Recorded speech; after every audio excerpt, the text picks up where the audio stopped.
In today's tech video, I'm going to show you guys how you can factory reset your Insta360 X3.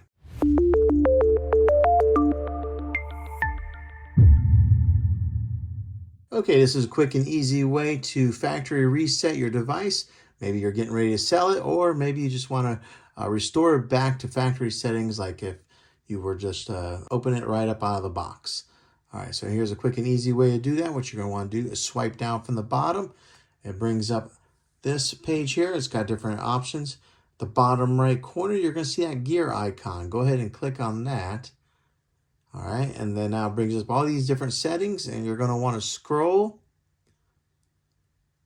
Keep scrolling almost all the way to the bottom, and your second from the bottom, you'll see where it says Factory Reset. You'll tap on that, and it says Factory Reset will return your camera to its factory settings, but won't format the SD card.